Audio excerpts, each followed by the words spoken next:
Howdy, y'all.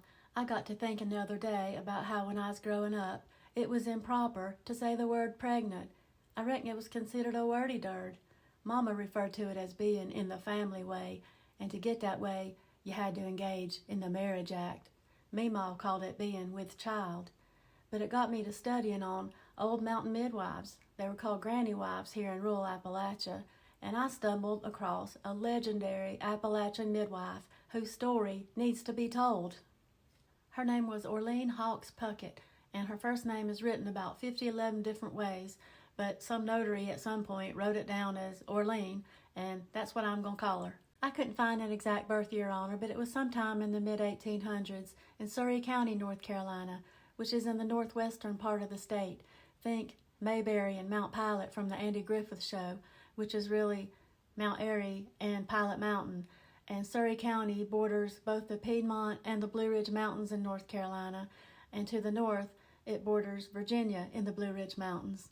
She had no formal education and couldn't read or write, and when she was 16, she married a man named John Puckett, who moved her off to Virginia to a place called Groundhog Mountain. Orlean experienced so much tragedy in her life, she lost 24 children. The ones that was born alive, they only lived a few days, excepting for the first one, which was a daughter named Julie Ann, who passed away at age 7 months from the diphtheria. The thinking is that the babies passed away from the Rh factor, known as the Rh hemolytic disease, and that's when the mama is Rh negative and the baby she's carrying is Rh positive, and the two are incompatible, and the mama's immune system attacks the baby and causes all kinds of heck. And it usually doesn't happen in the first pregnancy, but the ones thereafter. And they didn't know about it back then. It's treatable and preventable now, but unfortunately back in the 1800s, nobody knew what it was. 20 of her littlins are buried in a row in the Reed Puckett Cemetery in Virginia.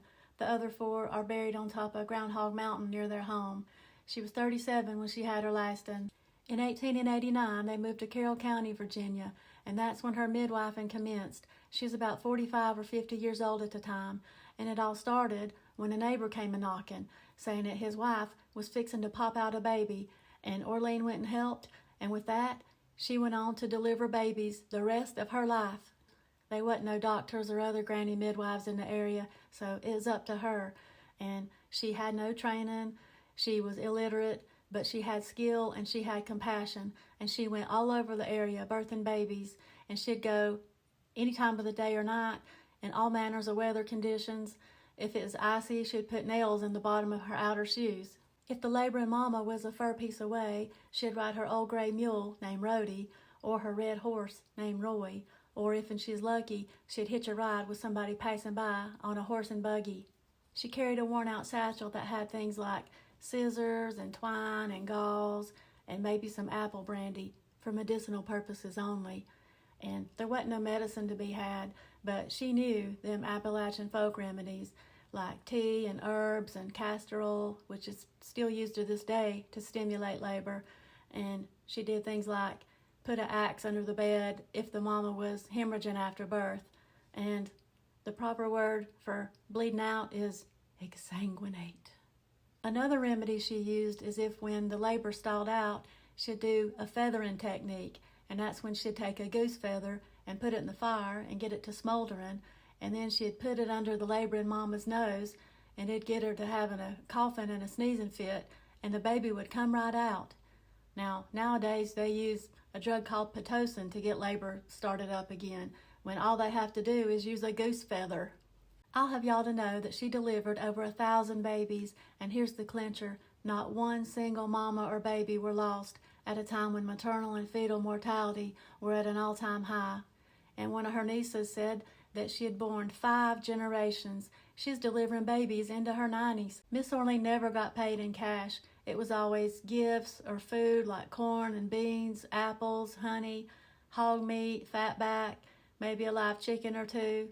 And she and her husband were always cash poor. They never went to the grocery store. They grew a garden, they foraged in the woods, or they traded for the food. And her husband died in 1912, and she was said to be inconsolable when that happened. In 1939, she had to move away from her home because of the Blue Ridge Parkway being built. She moved into a small cabin and then she passed away 3 weeks later. She had just stopped midwifing about a year prior to that. There's a cabin on that property, and I'm not sure if it's really hers or not, but it's been preserved in her honor by the National Park Services, and you can view it from milepost 189.9 on the Blue Ridge Parkway in Southern Virginia. The Orlean Hawks Puckett Institute was built in her honor in Asheville here in western North Carolina, and it's a place for child and family development, and it's still in operation today. I should have gone over there, but it's 27 degrees for the high with a feel-like temperature of 13, so no. She's also honored in Virginia as being one of the Virginia Women of History. So that's the story of the legendary Southern Appalachian midwife, Orlean Puckett, who lost 24 children of her own and was never called Mama, but she brought forth over 1,000 healthy babies into the world at a time when childbirth was the leading cause of death among women. She used her tragedy and loss and was able to bring forth 5 generations of lives, and she was loved by all, and she was affectionately known as Aunt Orlean. The end.